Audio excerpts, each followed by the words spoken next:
Boa noite. Boa noite. Olha eu. Boa tarde. Vou contar para vocês um segredo. Era para ver se vocês estavam acordados. Não colou? Vou tentar outra então. É que assim, a gente fala bom dia, boa tarde, boa noite. Vocês viram aí que a gente está sempre, trabalha de manhã, à tarde, à noite. Às vezes acontece isso com muita frequência. Eu chego no trabalho da tarde, eu falo bom dia, eu chego no da tarde, olha, é uma confusão, me desculpem. Tá todo mundo acordado? Então vamos lá, boa tarde. Boa tarde. Agora vocês acordaram. Posso ficar aqui embaixo? Pode. Eu tenho uma dificuldade de ficar assim, lá em cima. Pode ser aqui? Tá ótimo. Então tá bom, que aí eu fico pertinho, quem estiver dormindo eu já dou umas cutucadinhas, entendeu? Fica mais fácil. Gente, hoje nós tivemos a tarefa, nós fomos convidados para fazer uma tarefa um pouco desafiadora. Falar da vida de Pedro de Camargo. Alguém já ouviu falar de Pedro de Camargo? Não? Já? Que bom, né, Silvio? Porque você me convidou para falar dele. Só faltava você nem saber quem que é ele, né? Estão a fim de conhecê-lo? Então, não estão me convencendo. Senão eu já vou lá para a sopa, hein, que é mais agradável. Pode ser? Vamos conhecer um pouquinho dele? Na verdade, eu li esse livro aqui, que parece fino, mas tem muita informação. Ele fazia muitas coisas. Eu estou vendo lá um livro dele, que deve ser do Silvio, um livro bem conhecido, ó, Em Torno do Mestre. E aí eu faço uso também, o Mestre na Educação, esse é meu, e na Escola do Mestre. E por aí vai, eu nem pesquisei, que não deu tempo, quantos livros ele já escreveu, tá? O que eu fiz? Eu comecei então a ler esse livro e a colher as informações. Olha, isso aqui é legal falar dele, isso aqui é legal falar dele, isso aqui é legal falar dele. Mas não acabava mais. Eu estou um pouco preocupada porque eu acho que a gente, pelo horário, a gente não vai conseguir pegar a sopa hoje, tudo bem? Mas vocês vão sair daqui alimentados na alma, eu garanto, pode ser? A gente deixa a sopa de lado hoje e vamos cuidar só do espírito. Toparam. Posso ir? Então tá bom. Se vocês escutarem bater panela, deixa bater. Foco aqui em mim. Foi o nosso combinado. A panela é grande. Então, mas se ouvir e eu não acabei aqui, a gente vai ficar. Eu tô vendo que tem uns que não estão gostando muito dessa nossa combinação aqui, viu? Tem uns que estão me olhando, será? Tô brincando. A gente vai seguindo. Se a gente perceber que está com muita informação, a gente pula. Lá no finalzinho da palestra, eu vou usar 3 vídeos com vocês. Eu acho que vocês vão esquecer com certeza de muita coisa que eu falei durante a palestra, mas esses vídeos vão marcar a vida de vocês, tá? Então, qual que é o meu convite? Nós vamos falar então desse espírito que foi considerado um grande orador e também um verdadeiro educador de almas. Olha que bonito, não é um educador. Ele não foi considerado um professor, ele foi considerado um educador de almas. Uma pessoa que a hora que falava, a hora que estava com as pessoas, que se propunha a realizar um trabalho, era um trabalho de transformação moral. Veja que a gente fala de professor, a gente fala de educador, e quem foi o nosso único mestre? Jesus. Então olha o patamar que ele está. Ele não está no nível de professor, ele foi um educador. E a gente vai falar então com vocês da grandeza dessa alma. Ele nasceu então, olha lá, século retrasado, 1878, e desencarnou em 1966. Então nós estamos falando de alguém que já esteve há um tempo aí entre nós. Ele desencarnou, ele tinha já 88 anos. 88 anos trabalhando dentro do Espiritismo, divulgando essa doutrina, assim como a gente está divulgando aqui nesta tarde. Quando a gente vê as crianças mostrando quais eram as obras da doutrina, quando a gente vê os maiores, ou melhor, todos eles cantando uma canção que nos faz lembrar, né, da importância de Allan Kardec. Allan Kardec, que essa semana, no dia 3, como eles mesmos falaram, comemoraria, né? Ninguém vai fazer 200 anos, mas ele nasceu nessa data e a gente sempre faz uma homenagem. Dizem que quando a gente faz uma homenagem a alguém aqui na Terra, eles recebem a nossa homenagem. Às vezes, eles são até trazidos no ambiente para receber junto com a gente a homenagem. Como eu não tenho a mediunidade da visão, eu nunca vi, mas eu acredito em quem fala que vê, tá? Esses espíritos muitas vezes chegando aqui entre nós, com muita alegria nos envolvendo, por conta das vibrações que nós estamos emanando de amor, quando nós colocamos o nosso coração aí, homenageando esses espíritos. Então nós vamos homenagear Allan Kardec através de Pedro de Camargo. Então nós vamos homenagear 2 grandes vultos espíritas, tá? Vamos lá. Como que era a personalidade, então, de Pedro de Camargo? Posso ler para ficar mais fácil? Olha lá. Quando criança, tinha uma personalidade forte, mas ao mesmo tempo ele era doce. Um ser dócil, tá? Não fazia o que a maioria dos garotos do seu tempo fazia. Por exemplo, os garotos gostavam de pegar passarinho ou de nadar no rio. Ele poucas vezes fazia essas atividades e era muito comum eles observarem a criança Pedro de Camargo contemplando, pensando. Veja, já era desde a infância um espírito diferente. Tinha estatura baixa e magro. Tanto é que ele era muito chamado, depois de adulto, pelas pessoas, de seu Pedrinho. Todo mundo chamava ele no diminutivo, por conta da estatura, muito magrinho, sempre franzinho, né? Guardava sempre um sorriso ingênuo, mas expressivo para os adultos. Fato este que fazia convergir para ele sempre muita simpatia.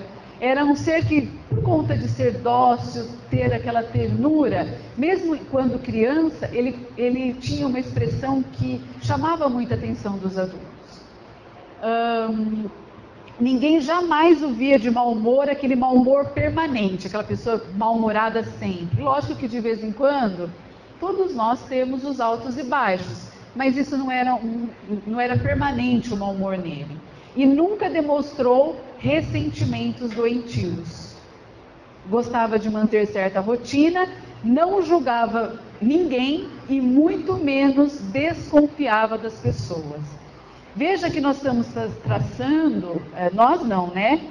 Quem escreveu sobre a vida dele, fazendo o trabalho de pesquisa, a gente já... Vocês conseguem sentir que ele era uma pessoa diferente? Consegue? Pelos traços, pelas coisas que alguém conta dele, a gente vê que ele era uma pessoa diferente. Nada fazia às pressas e nem mal feito. Nada parecido com a gente, né? Na maioria das vezes, como a gente faz as nossas tarefas? Tudo rapidinho e mal feito. Eu tenho um filho de 13 anos que eu falo assim para ele: quem faz mal feito faz 2 vezes. E ele ainda paga para ver. Ele sempre está repetindo. E aí, como mãe, isso também é muito chato, mas a gente tem que fazer esse papel. Quando ele larga alguma coisa, por exemplo, ele adora tapioca. Sabe o que é tapioca?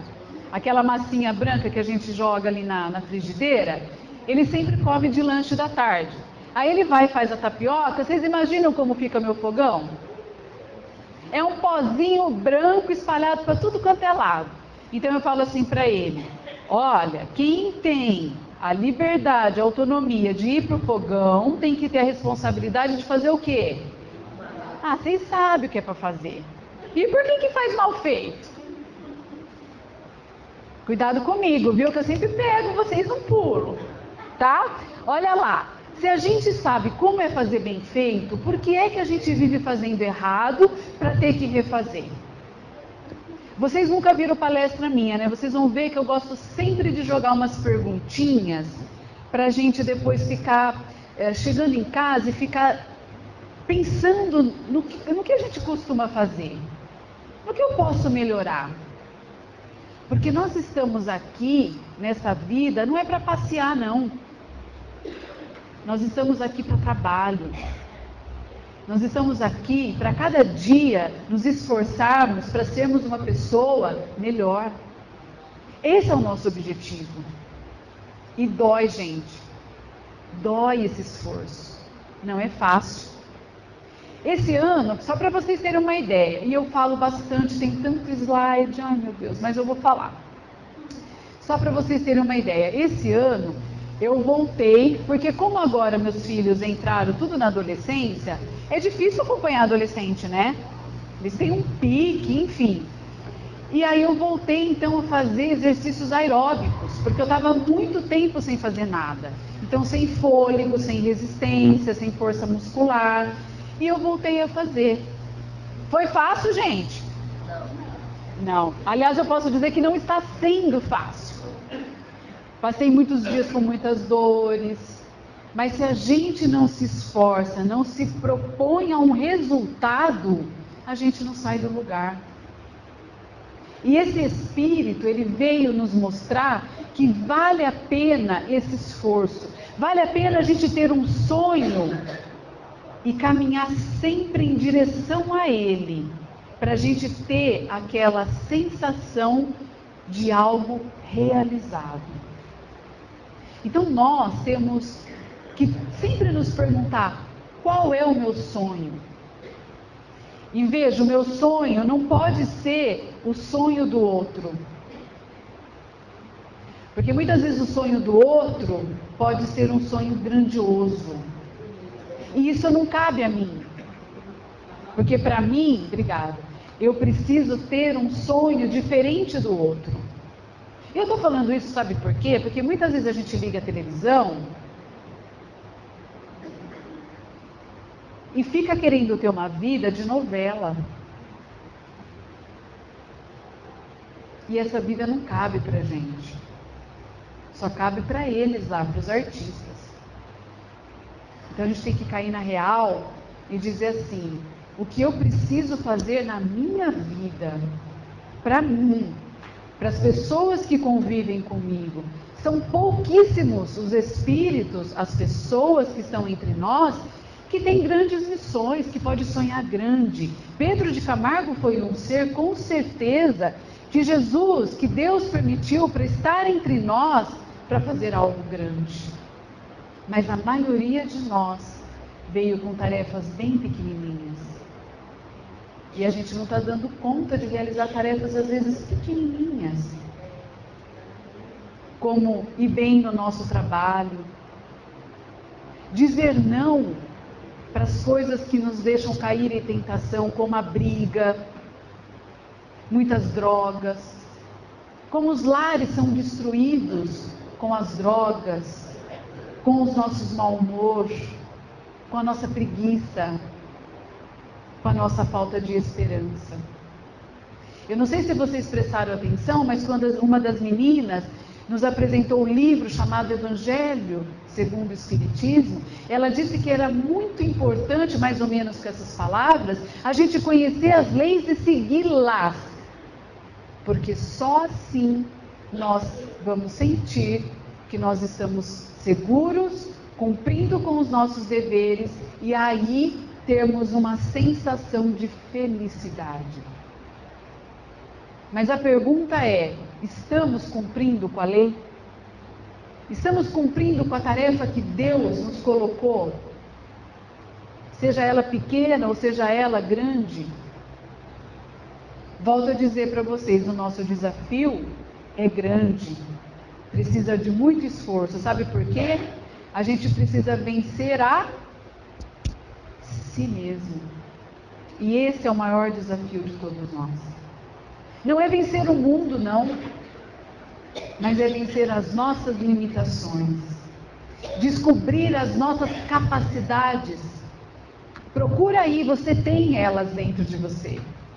Eu tenho, nós temos. Mas é preciso acreditar. E Pedro de Camargo então trouxe tudo isso para a gente. Olha, ele era justo, honesto, estudioso, o homem reto. O que é um homem reto? Que segue certinho, que segue a linha Reta. Não, reta eu estou perguntando. Não tem nada de linha torta aqui, não. Linha reta. A linha reta significa que segue Risca. Tá bom. Vou aceitar. Segue a perfeição, segue a linha reta. Isso nós já entendemos. Arrisca o quê? Reta. Vai, se esforça mais um pouco. Acabei de falar, está no Evangelho. Vocês não estão prestando atenção. Não vai ter sopa hoje, hein? Fala, acabei de falar. O que está no Evangelho? De Deus. Oxe, viu como vocês sabem? Para de ser preguiçosos, hein? Acorda aí. Então o homem reto era porque ele seguia essa lei. Ele seguia essa lei. Esse é o homem reto, é o homem certinho, né? O homem que faz curva, eu não sei não se é certinho. Não, né? Esses que pegam atalho tem que fazer... Aí tem que fazer de novo. De novo, viram como aprender? Vocês são muito inteligentes, vocês aprendem muito. Eu vou vir pro lado de cá, porque vocês estão quietinhos, o lado de lá tá afinadinho, viu, Silvio? Tá cheio de trabalhador já. Olha aqui, ele admirava a natureza, admirava a música. É incrível como esses espíritos evoluídos, que vêm com uma missão, assim como Allan Kardec, como eles são cultos.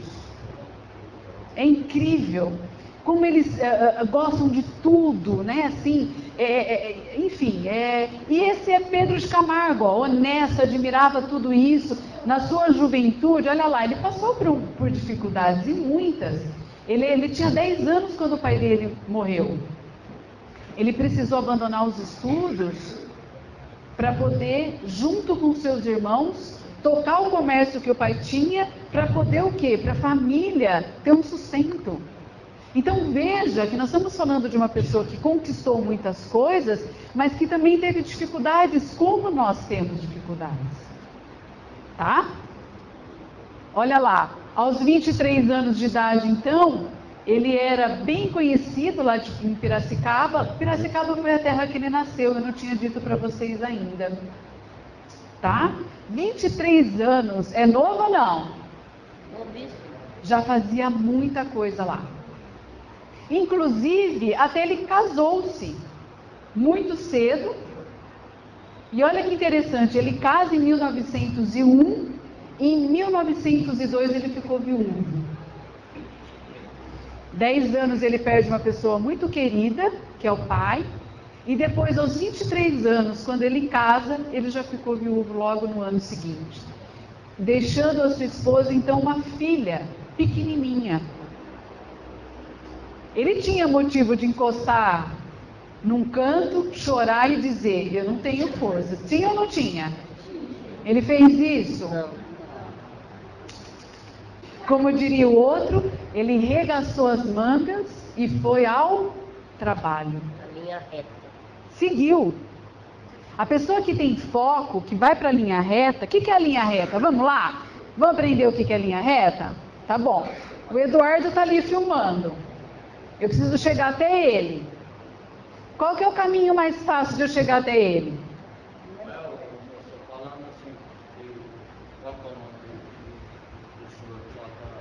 Pedro de Camargo. Não, quer dizer que ele está em linha reta, quer dizer que ele está fazendo não as vontades dele, ele está fazendo as vontades de... Isso. Como que você chama? O que o Carlos está falando? Que Pedro de Camargo, como ele é um homem reto, ele está seguindo a vontade de Deus. O que é seguir a vontade de Deus? Isso também está lá no Evangelho. A vontade de Deus foi levar a esposa dele. A vontade de Deus foi tirar um pai de uma criança.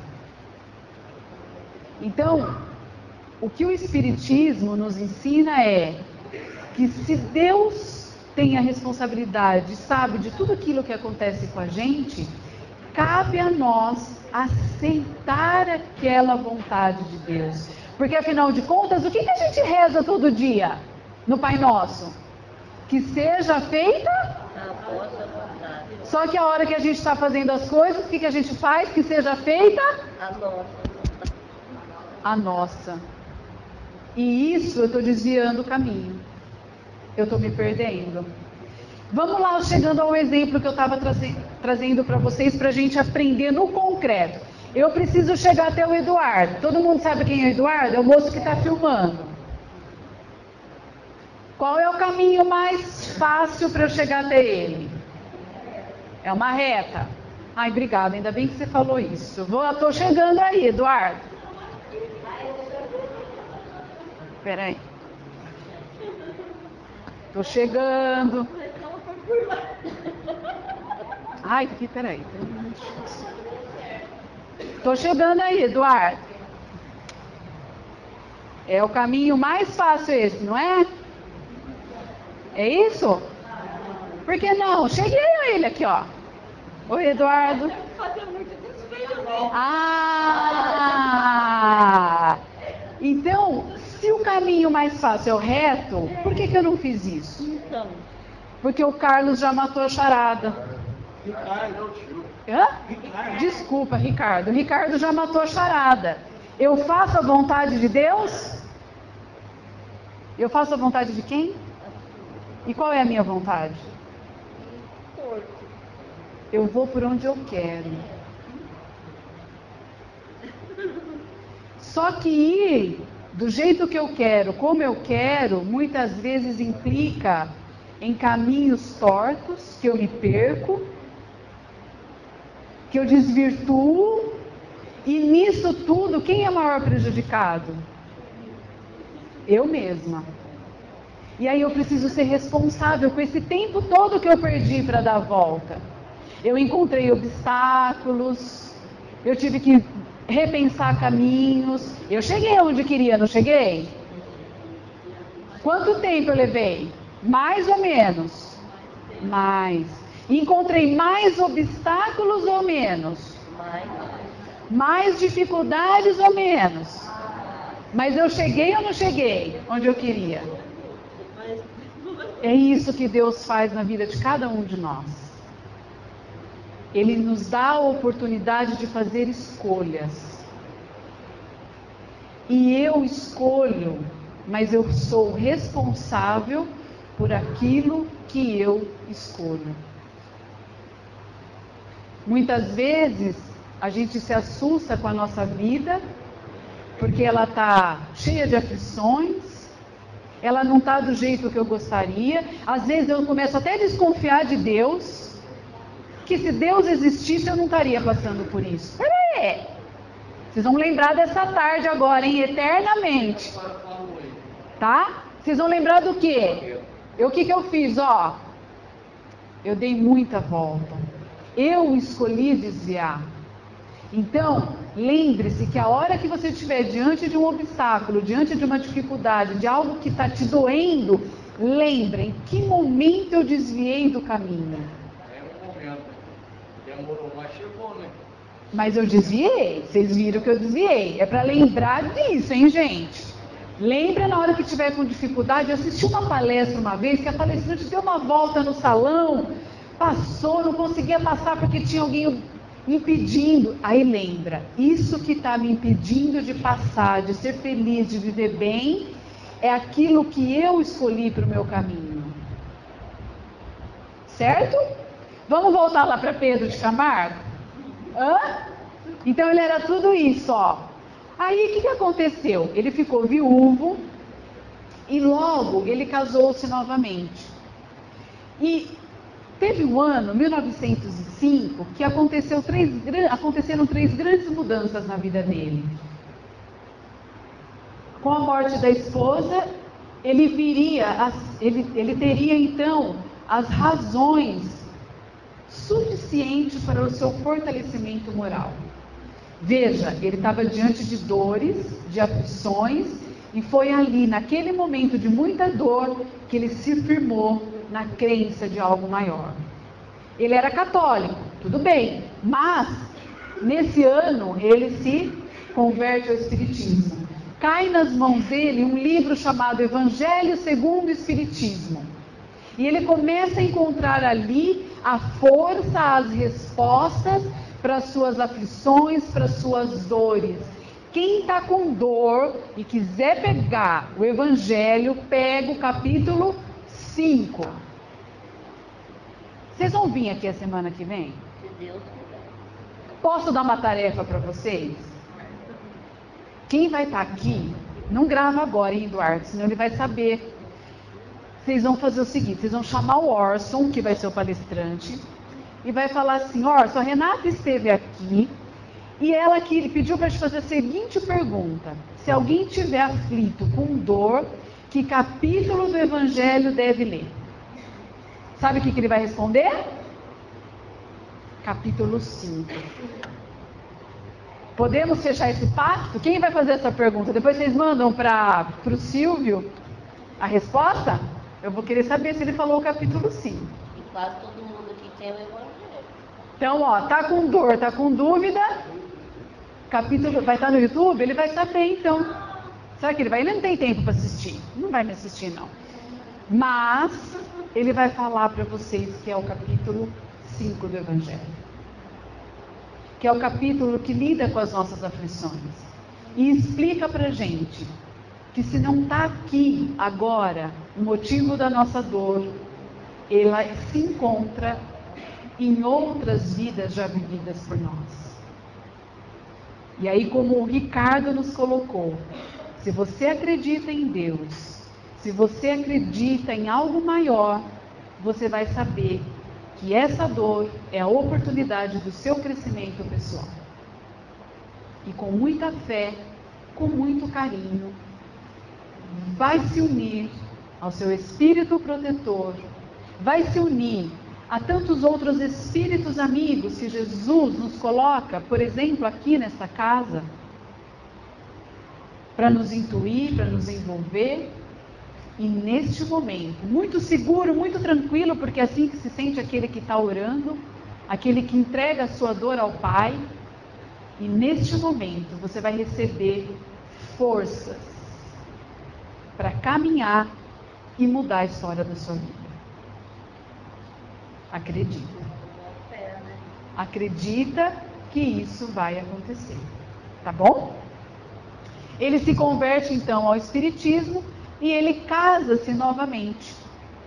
É um ano bem especial para ele.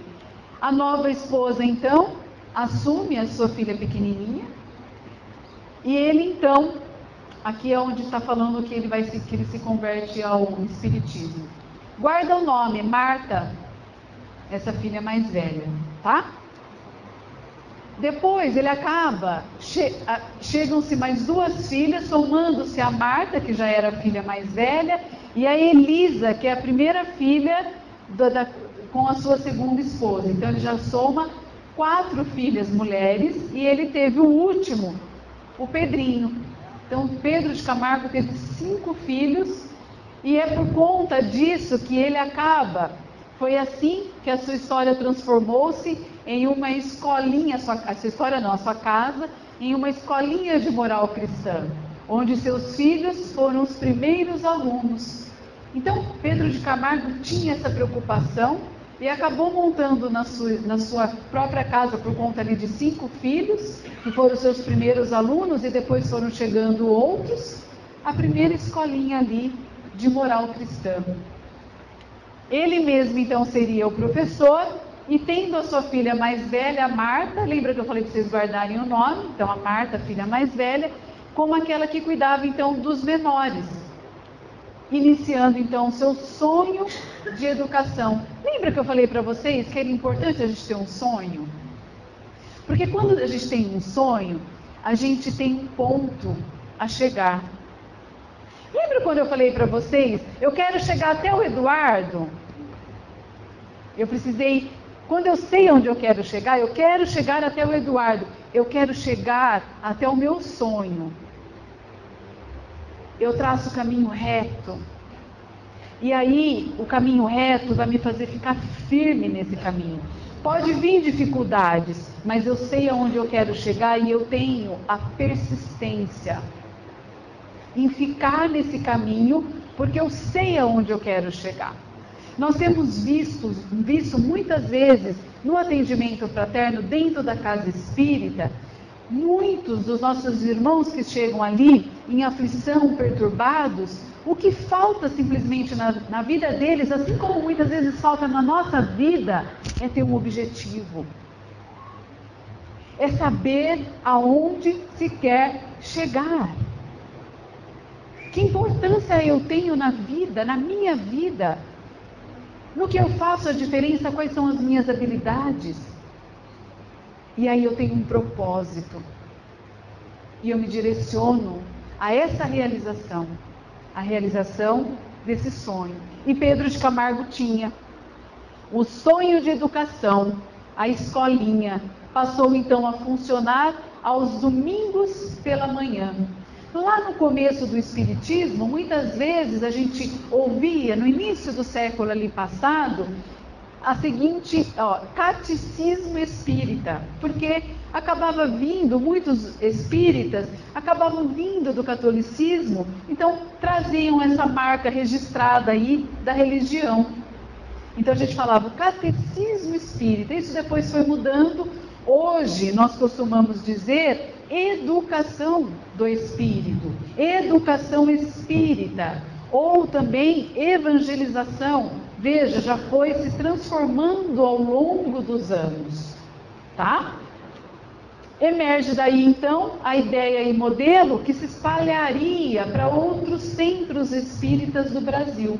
Ele acabou levando o modelo de educação cristã que ele iniciou primeiramente num sonho. Olha lá a importância. Eu idealizo, eu tenho um sonho, eu imagino o que eu quero e vou me esforçando, criando um movimento para que isso vá se concretizando. E foi isso que ele foi fazendo. Certo? Aqui eu trouxe uma curiosidade, como a gente aqui está na Semana Espírita, ele, quando ele também se converteu ao Espiritismo, estava se comemorando em 1904, né, a Federação Espírita resolveu então fazer um encontro nacional comemorando o centenário de nascimento de Allan Kardec. Nós estamos aqui comemorando a semana, o mês de Allan Kardec. Então, naquela época, olha, tanto tempo atrás, Rio de Janeiro, 1904, aquele boom no Rio de Janeiro, todos aqueles encontros, palestras, falando. Ele já estava se transformando no espiritismo. E aí, como ele é de Piracicaba, pertinho da cidade dele, Campinas, tinha muitos daquela religião, daquela cidade, que estava indo para o Rio de Janeiro e fazendo esse intercâmbio de divulgação da doutrina. Tá? É só título de curiosidade. Outra curiosidade que eu gostei, porque como eu sou de Araraquara, pertinho de Matão, e como o Silvio muito bem colocou, a gente ajuda ali o Orson, né, naquele encontro anual, Caibar Chútil, Pedro de Camargo, lá em Piracicaba, acho que fica bem longe, né? Deve dar o quê? Umas 5 horas de viagem, de Matão a Piracicaba? Não, menos, umas 3 horas talvez, né? Mas naquela época era bem longe, né? Não tinha os recursos, eles estavam longe, não tinha internet, era tudo escrito a carta, eles trocavam cartas. Eles quem, Renata? Pedro de Camargo e Caibar Chútil em Matão. Olha lá, Caibar Chútil era 10 anos mais velho que Pedro de Camargo e já tinha lá na cidade de Matão o jornal, a redação O Clarim, onde ele divulgava através do jornal o Espiritismo. Veja quantos espíritos no começo do século passado reencarnaram no Brasil com o propósito de se prepararem para divulgar o Espiritismo. E Caibar Chútil, ele ainda anunciou numa das suas mensagens que chegaria um dia em que nós teríamos que ir acima dos telhados. Ele já vislumbrava a televisão, sabia que ia chegar algo maior, com uma tecnologia melhor para a gente divulgar aí esse trabalho da doutrina espírita. Eu tenho Caio Barchudos na minha porta da sala. Sério, tem ele aqui? Não, Tem lá né? na minha porta da sala. Traz ele para o pessoal conhecer. Ah, peraí, olha ele aqui, ó. Olha aqui, esse é o Caio Barchudos. Eu achei tão bonito que Pedro de Camargo fazia as tertúlias evangélicas. Os artistas plásticos gostam dessa palavra. Tertúlia. É até difícil, né, de falar, não é? Mas olha o que quer dizer tertúlia. Quer dizer um encontro de amigos, uma palestra. Isso aqui que a gente está fazendo. Mas olha, pessoa chique é outra coisa, né? Ele não falava assim, eu fiz uma palestra. Eram tertúlias evangélicas. Pedro de Camargo fazia esses encontros com os amigos para falar do Evangelho, porque aqui ele já tinha se transformado em espírita, então ele divulgava o espiritismo. Diz o autor desse livro que eu trouxe para vocês, que Pedro de Camargo e Caio Barchudos, e aí eu trouxe esse livro que é muito conhecido de Caio Barchudos, onde ele fala aí das parábolas, né, dos ensinos de Jesus, que eles formavam uma dupla preferida dele quando se tratava na interpretação do Evangelho. Pedro de Camargo e Caio Barchudos, quando eles pegavam a tribuna, né, para falar do Evangelho, eles interpretavam as passagens de Jesus, os ensinos de Jesus com muita facilidade. Cá entre nós, eles viveram na época de Jesus. Então, esse é o livro que a gente estudou, né? Em alguns vídeos tem lá netas de Pedro de Camargo falando dele, da vida dele. Então, como se ele quisesse marcar uma nova fase na sua vida. Lembra que eu falei para vocês que ele teve que superar a morte da esposa, ele conheceu o espiritismo. O que ele precisou fazer? Ele se sentiu numa nova mudança de consciência. E essa nova mudança de consciência fez com que ele sentisse a necessidade de arrumar um outro nome. Por isso que muitas vezes a gente chama Pedro de Camargo de Vinícius, foi o nome que ele assumiu. Lembra que Allan Kardec não tinha o nome de Allan Kardec? Vocês sabem disso? Hã? Então fica como tarefa também perguntar para o Orson. Ele responde para vocês como era o nome de Allan Kardec. 2 tarefas para a semana que vem, hein? Você de Paulo de Tarso e Saulo de Tarso, certo? Então, ó, por uma questão de uma nova consciência, uma necessidade dele, Pedro de Camargo começa então a escrever, e nessas escrituras ele assina como Vinícius. Esses são os livros dele, muitos. Depois não vou nem falar, depois o Silvio passa para vocês a lista. Ele iniciou um curso de Direito, mas ele também não finalizou esse curso. E sabe qual é o mais interessante? Existia um cargo na época dele que se chamava aqui, ó, era um cargo de defensor público para leigos. E sabe o que ele fazia? Ele defendia as pessoas sem ter o curso de Direito. Ele arrumava tempo para fazer isso. Porque ele não conseguiu terminar a faculdade, mas ele continuou, sim, ajudando os seus amigos nessas dificuldades, porque como ele era uma pessoa muito reta, muito justa, quando ele via alguém passando por uma necessidade, alguma injustiça, ele acolhia a responsabilidade de orientar aí esses irmãos. Dizia Pedro de Camargo, ele não tinha afinidade nenhuma com a política. Por isso que ele disse, estou abandonando, vocês não vão precisar me aturar, porque política não é o meu forte e eu estou saindo. Então, olha, nós já vimos bastante coisa dele, né? Vimos que ele iniciou o curso de Direito, mas não terminou. Tentou participar da política porque pediram muito e por insistência ele assumiu um cargo, mas ele disse, isso não é para mim. Vou contar para vocês o porquê que ele desistiu. Na verdade, ele estava vendo umas coisinhas erradas, que está lá no livro, e ele não conseguiu lidar com essa situação. igual existe hoje. Igual a gente vê ainda nos dias de hoje. Olha o que é um homem reto. Primeiro eu posso fazer o seguinte, eu tenho condições, vendo que as coisas estão erradas, Eu tenho condições de permanecer aqui e fazer diferente? É uma opção.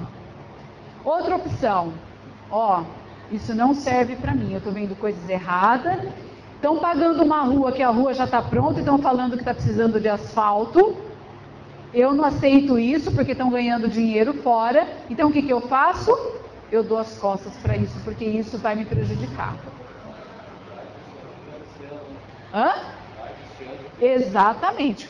Vinícius, ele falava com autoridade moral, sua personalidade crescia sempre que ele retomava o assunto da sua vida. Falar de educação era sua maior aventura, sua maior alegria. Quem o conhecia sabia perfeitamente que Vinícius não era um orador de palestras isoladas. Sempre que ele falava, o assunto era o mesmo. Ele sempre falava de educação, mas ele mudava o conteúdo. Mas a meta dele era sempre estar falando de educação. Ele tinha aí uma capacidade de argumentação, de fazer as pessoas usarem e acompanharem o raciocínio com os seus argumentos. Esse aí era Pedro de Camargo. Eu vou dar uma puladinha. Ai, cadê? Minha filha está aí, a mais velha. Olha lá. A minha filha mais velha. Olha, ela já foi pequenininha aqui, ó. Deixai vir a mim os pequeninos. Olha o que Jesus já nos diz. Deixai vir a mim os pequeninos, não os impeçais, porque dele é o reino dos céus. Dizia então Pedro de Camargo, a criança não é uma entidade recém-criada e sim recém-nascida. Quando chega uma criança para a gente, ela não está sendo criada pela primeira vez, ela está nascendo de novo, mas já é um espírito que tem uma história. E provavelmente essa história que ela traz, ela já viveu com a gente numa outra oportunidade. E era disso que Pedro de Camargo estava querendo nos alertar. Cada passagem pela terra importa então uma nova oportunidade, sendo que os 7 primeiros anos iniciais são os mais adequados e propícios ao lançamento das bases educativas. Então até os 7 aninhos é um momento ideal para que a gente faça a educação moral, construa a base moral nas nossas crianças. Porque se a gente perde esse momento riquíssimo, essa oportunidade, muitas vezes na adolescência é difícil a gente resgatar esse jovem. Porque ele não tem recurso, ele não foi educado neste caminho reto. Como ele foi educado, qualquer caminho serve, vamos tirar vantagem, a vida é assim, está cheio de corruptos, vamos ser mais um, porque afinal de contas a gente tem que viver, tem que, né? E aí o que acontece? Ele se torna adolescente. Ele se torna adulto, ele não teve recurso na infância, porque ensinaram para ele que qualquer caminho valia. Não ensinaram para ele que o que valia de fato era o caminho reto. E aí vem a tentação da vida. Vem o mundo da luxúria, da necessidade de ter a moto, de comprar um carro, de ter uma calça, um tênis diferente. Sabe o que ele faz? Entra para o mundo das drogas, porque lá, rapidinho, o que ele vende, ele ganha, sem esforço nenhum. Esse é o caminho reto? Não. É o caminho da perdição. É o caminho da tentação. Aquela que a gente pede todo dia na nossa oração, me livrai da tentação. Só que por invigilância da nossa parte, a gente está sempre olhando para a tentação e a gente deixa ela nos seduzir.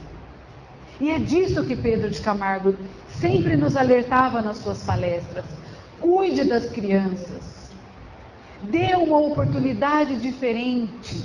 Faça ela romper o ciclo dos vícios, ofertando para ela virtudes, para que essa nova geração que está nascendo muitas vezes aqui do nosso ventre, na nossa casa, possa fazer diferente, não cometendo muitas vezes os erros que nós já cometemos. Isso é o que o Espiritismo nos alerta. É disso que Pedro de Camargo mais gostava de dizer, a importância do processo educativo nas nossas vidas. E aí eu vou pular tudo isso e quero que vocês assistam esse vídeo que é de uma escolinha que leva o nome de Pedro de Camargo. Nossa tarefa de hoje acontecerá no residencial Itaipu, um bairro da região sudoeste da cidade de Goiânia.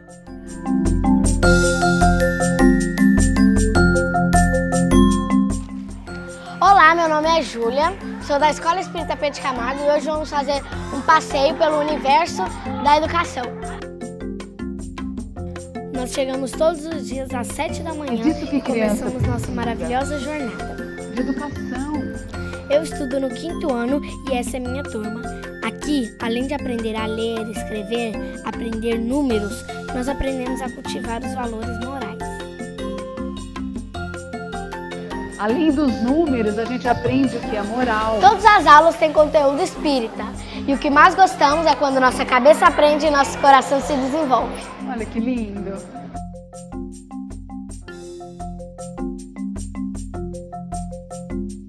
Sabe o que eu mais aprendo aqui? Amar meu próximo e a ser feliz. Estamos aqui com a Gabriele, de 7 anos. Gabriele, o que você mais gosta na escola? Bom, eu gosto de brincar, de estudar e gosto das minhas colegas. Agora estamos com a Jennifer, de 11 anos. Jennifer, o que você aprendeu aqui na escola? Eu estou aqui há 5 anos, aprendi a amar ao próximo e respeitar a si mesmo. A importância da escola, Pedro de Camargo, não digo só para mim isso aqui é tudo. Mas, assim, para a comunidade, para as crianças, é importantíssimo, porque aqui a gente não trabalha só a educação intelectual, a gente também trabalha principalmente com educação moral. Eu vejo essa importância para a sociedade em relação ao que eu já vivenciei esses 10 anos aqui na Escola Espírita, que é a formação desses pequeninos aqui na nossa escola, a conduta, né, a conduta moral, a conduta pessoal. A sociedade só tem a ganhar quando se investe nessa educação moral. Adoro o que eu faço, gosto de estar aqui na escola todos os dias, o ambiente aqui é maravilhoso, nós temos uma vista maravilhosa da natureza, do campo. Lembra que nós falamos da importância da natureza? Quando eu for grande, quero ser enfermeira, quero fazer o bem a todo mundo, quero passar aos outros o que aprendo aqui. Olha que linda, ela quer passar para os outros o que ela aprende. Obrigada pelo passeio delicioso, é aqui que aprendemos a ser feliz. Tchau! Não é legal isso, gente? Quer dizer, o que eu aprendo é aquilo que eu vou passar. Se eu estou aprendendo a brigar, se eu estou aprendendo a tirar vantagem, porque é fácil a gente falar da corrupção que está lá, né, em Brasília, mas ela não está lá. Sabe onde ela está? Aqui, ó. Está dentro de cada um de nós. Enquanto cada um de nós não estiver em paz, o mundo não terá paz. Então nós precisamos trazer a paz, porque a gente vai ensinar aquilo que a gente sabe. Então se eu quero tirar vantagem, se eu caio na tentação, se eu roubo, se eu uso droga, se eu agrido, é disso que eu vou ensinar. Eu estou sendo exemplo para o outro disso. Então, olha, não é lindo ver uma escola, quer dizer, o que ela está falando? Eu estou ensinando a felicidade. E vocês pensam que essas crianças que estão sorrindo, tem uma família que está sorrindo também? Muitas vezes não. Muitas vezes a família não está sorrindo. Mas essa criança, ao voltar sorrindo para casa, ela pode ser uma luz. Ela pode ser uma referência. Por isso que Pedro de Camargo lutava, eu tenho certeza que ele ainda luta juntamente com Jesus e com tantos outros espíritos pela educação moral, principalmente na primeira infância. E aqui são curiosidades, porque ele montou também, lá em Piracicaba, a primeira sociedade de cultura artística. Em seu último discurso, né, quando ele já estava assim, com a idade bem avançada, ele falava sobre tudo isso, ó. a educação do espírito, a tirania das consciências, que fora da educação não há redenção. Sem educação o espírito não é livre. Ele falava do egoísmo como sendo a raiz das nossas dificuldades. Falava da importância da inteligência, dos sentimentos, de educar para a liberdade, de fazer o homem pensar, sentir, agir e por aí vai, num belíssimo discurso, porque era disso que ele gostava de falar e era só disso que Pedro de Camargo falava. E a gente já vai para os 2 nossos últimos vídeos. Eu já quero agradecer essa oportunidade. Quando eu estava lendo a biografia dele, tem uma passagem de Pedro de Camargo que ele vai para a cidade de Jaú. Já ouviram falar da cidade de Jaú? Ele vai fazer uma palestra lá e ao terminar a palestra, uma médium presente ali, uma senhora muito simples, vai até ele e diz para ele que ele estava em companhia de Francisco de Assis. Já ouviram falar de Francisco de Assis? Essa semana nós também comemoramos a data de aniversário também de Francisco de Assis. Foi de morte? Foi dia 4, mas foi de nascimento ou de morte? Bom, a gente comemorou, me desculpa, mas passou, também esqueci, mas muita gente falou dele nessa semana. E aí, quando eu li essa passagem, eu falei, que interessante. Na semana que a gente vai falar de Allan Kardec, fazer uma homenagem a Pedro de Camargo. Eu estou de frente para a passagem aqui de São Francisco de Assis. Eu vou terminar minha palestra com São Francisco de Assis. Eu vou passar para vocês 2 vídeos agora.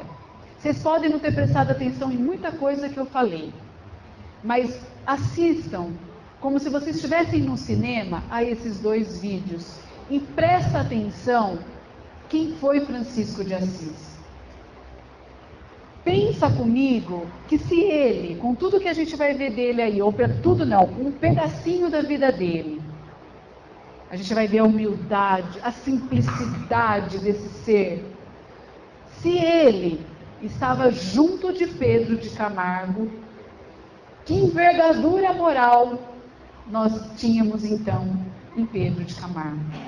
Vejam que os espíritos bons, eles estão juntos. Como assim os espíritos? Porque é uma lei de afinidade, é lei divina. Vamos assistir? Eu sempre observei o calhandre nos campos, perto da minha casa. São criaturas tão humildes e modestas que só precisam de um gole d'água. Ele está lá no Vaticano falando com o Papa. E de algumas amoras para viver e voar pelo céu. Um dia eu fiquei pensando que nós também poderíamos ser felizes se nos contentássemos com pouco como os calhandres, se pudéssemos viver como eles vivem, cantando e agradecendo a Deus que nos criou. E foi por isso que viemos a Roma, para pedir o seu conselho. Ora, que conselho eu poderia dar a vocês, meu jovem e caro irmão? Deus deu a vocês o dom mais precioso, a graça de se aproximar dele através de suas amadas criaturas. Que mais podem querer? As pessoas simples nos compreendem, mas as outras, talvez tenhamos cometido erros. É isso que nós queremos saber. Não é possível, Santo Papa, viver de acordo com os ensinamentos de Nosso Senhor? Ou será que pecamos por presunção? Se o caso for esse, então gostaríamos que Sua Santidade nos dissesse os nossos erros. Meu querido filho, os erros serão perdoados. Na nossa obsessão com o pecado original, nós também geralmente esquecemos a inocência original.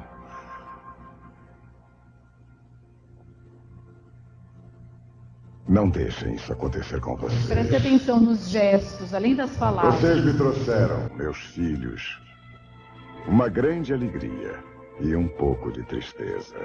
Eu também comecei a minha vocação há muito tempo, do mesmo jeito que você. Mas com o tempo, todo esse entusiasmo passou. E as responsabilidades do governo da igreja tomaram conta de mim. Como pode ver. E o que acontecerá com aqueles que vierem depois de você? Você já pensou o suficiente neles? Mas se isso é verdade para nós, como pode não ser verdade para eles? Nós estamos incrustados de riqueza e de poder. Você, na sua pobreza,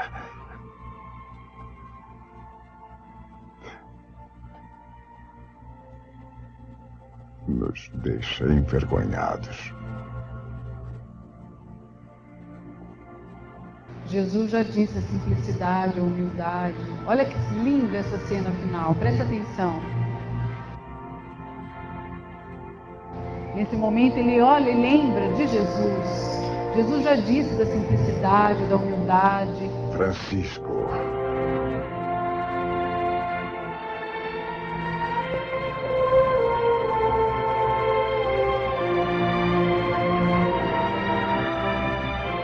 Francisco.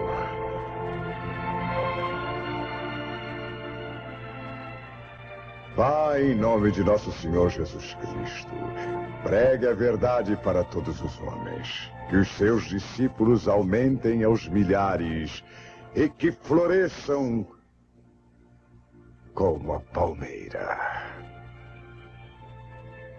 Que nosso Senhor esteja com você. Em suas mãos.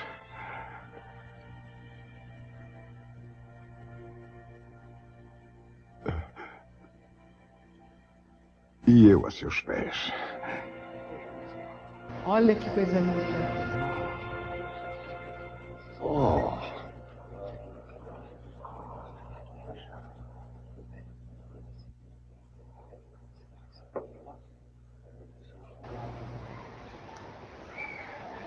Vocês entenderam o que é ser perseguido como São Francisco era, dito como louco, perverso, que falava com os animais? Quem que é esse ser que todo mundo desprezava e ele ouvia o seu coração? Ele continuou naquele sonho, naquela certeza que ele trazia dentro de si e persistiu. E trouxe um dos movimentos, que a gente fala, os franciscanos, de maior humildade e simplicidade dentro de um processo religioso que nós já vimos. Ao ponto que quando ele está ali no Vaticano, diante de uma autoridade que todos desejariam estar ali, a autoridade moral dele é tudo. Porque o Papa, vocês conseguem imaginar o que é essa cena? Do Papa beijar os seus pés. Não deveria ser ao contrário? Mas por quê? Porque a autoridade moral é essa. Ela independe da roupa, da classe, e depende de onde você está, porque a autoridade moral está dentro da sua alma. Ela reside no seu coração, e não nos bens materiais, e muito menos naquilo que você veste, naquilo que a sua aparência mostra para os outros. E São Francisco de Assis, Pedro de Camargo, Chico Xavier, Allan Kardec, Eurípides Barçanufo, Divaldo Pereira Franco, Emmanuel e tantos outros espíritos, eles têm acompanhado cada um de nós, nos intuindo, nos protegendo, para que nós consigamos entender essa vida simples que Jesus deseja que cada um de nós viva. Jesus já disse, para amar a Deus sobre todas as coisas, e coisas são bens materiais, e ao próximo como a si mesmo. Essa é a única lei que ele nos deixou.